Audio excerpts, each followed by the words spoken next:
Good afternoon. It's the 26th of May, Wednesday. I'm Edward Probert. This is the reflection from Salisbury Cathedral. Now, there are two things I should warn you about straight away. The first is that the last 24 hours I've had a number of rather troubling technological lapses on me. My internet connection has gone down. I hope nothing like that happens in the course of this, but I apologise should it do so. And the other is something I have got a modest amount of agency in, which is I'm afraid you're going to get two reflections running from me, not just tonight, but tomorrow, Thursday as well. This is not, I stress, of my own agency, but one of my colleagues found themselves double booked and asked me to cover tomorrow as well, which is fine for me, but I apologise to you, the consumers, that you get a double dose of me, but you know how you can deal with that problem when the time comes. Now,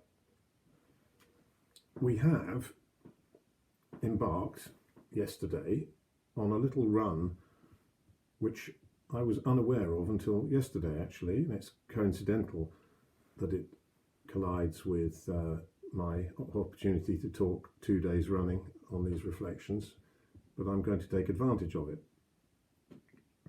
The run began yesterday with the first of 3 consecutive days when the Church in England marks out some Anglo-Saxon hero of the faith.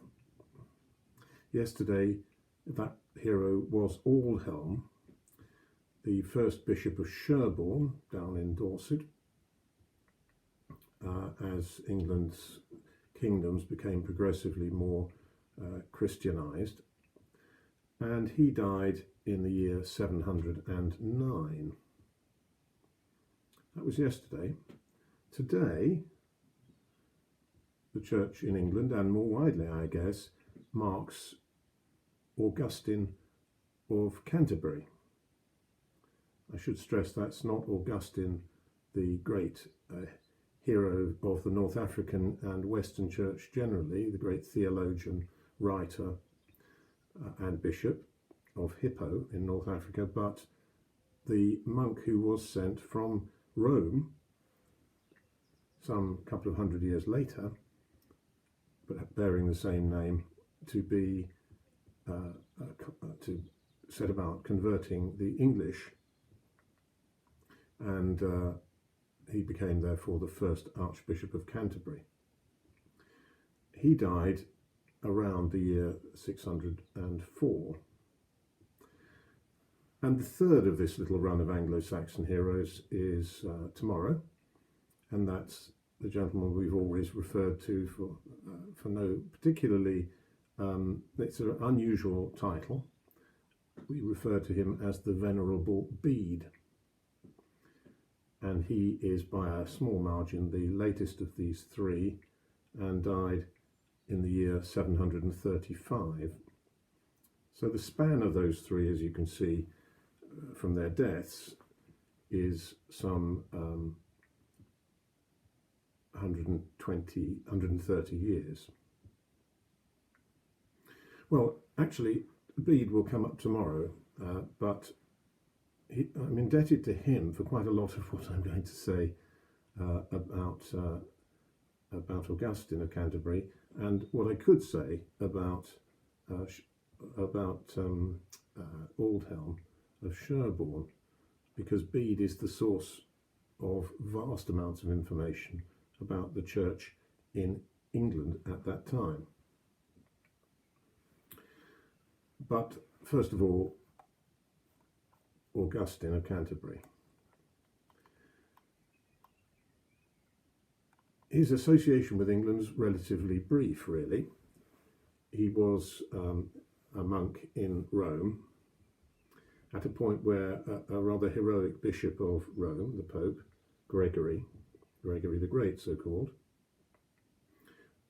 decided he needed to send a mission to England.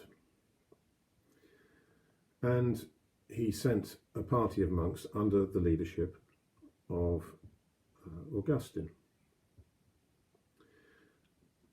It was therefore a Roman mission, of course.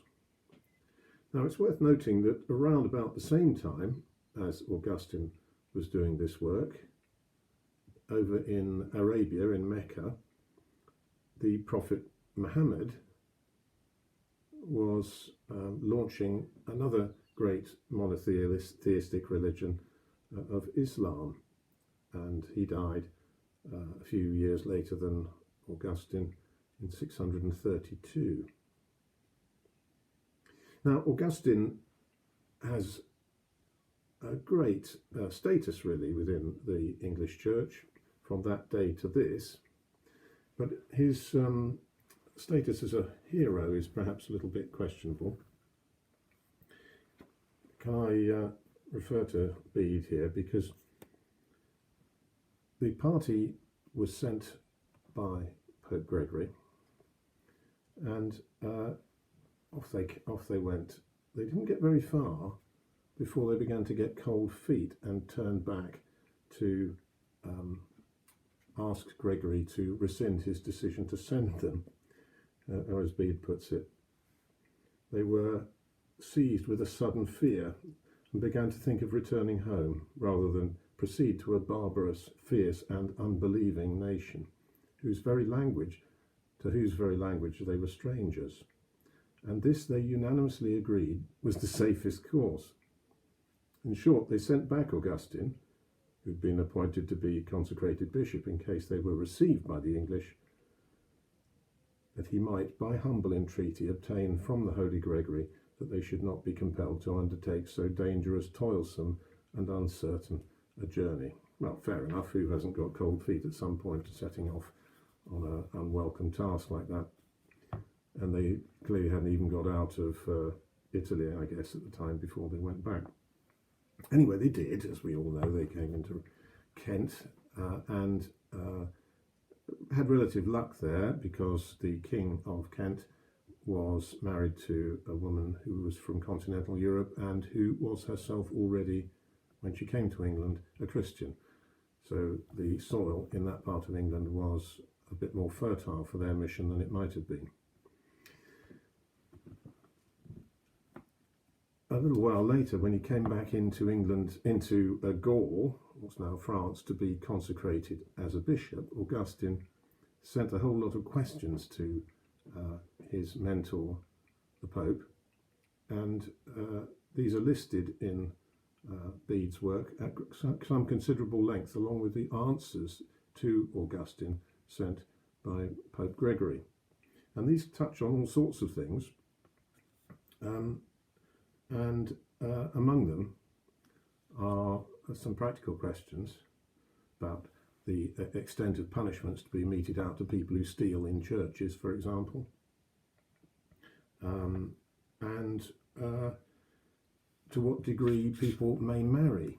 In other words, can you marry a niece or a cousin or your mother-in-law, and so on. These practical questions for daily living, which this poor old monk and his colleagues probably had never really had to address before. Questions about sexual behaviour and whether women could come into churches after having had their child, but in childbirth, or when they were still nursing mothers, or whether they could come in while they were having their periods. You can't help feeling that these guys who'd lived in a monastery for most of their lives, if not all of their lives, and probably hardly ever encountered a woman, were a bit out of their depth, not only in this foreign country, amongst people who didn't speak the same language and who probably had no education of any kind at all to speak of, but also who were substantially women. Anyway, good for them. They gave it a try, and broadly speaking, you'd have to say they did pretty well. It's really worth noticing that this really was a Roman mission. It was sent over from Rome by the Bishop of Rome, by the Pope. It sent a monk from Rome and colleagues from that monastery to Kent, which is the bit of England very close to France, to where there were already established churches and so on. And it's no accident that the seat of the Church of England since that point has been down in the bottom right-hand corner of England, where it's only 20 odd miles from continental Europe.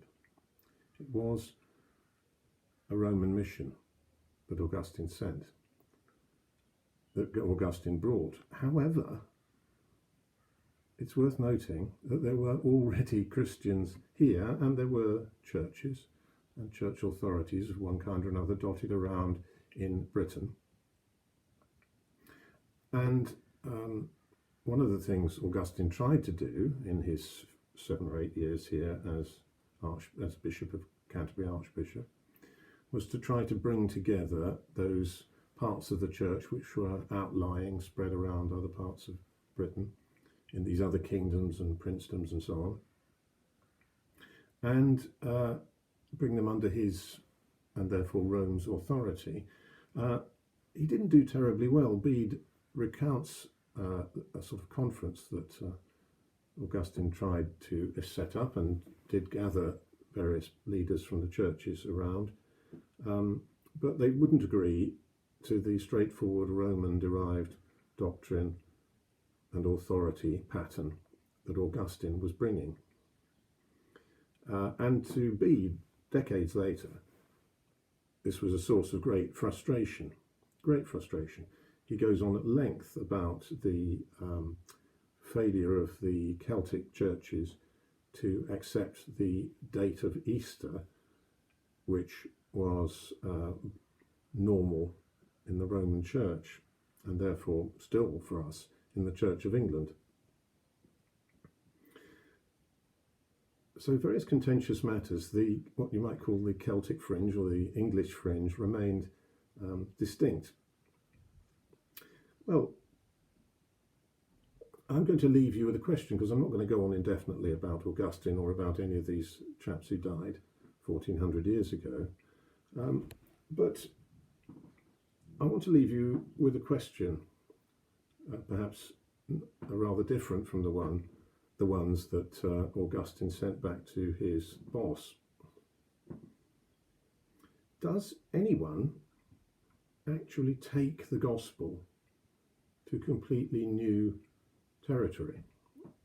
You can see that Augustine rather thought of himself as having done that, but he encountered that message already here, although in some ways at variance with the one he brought.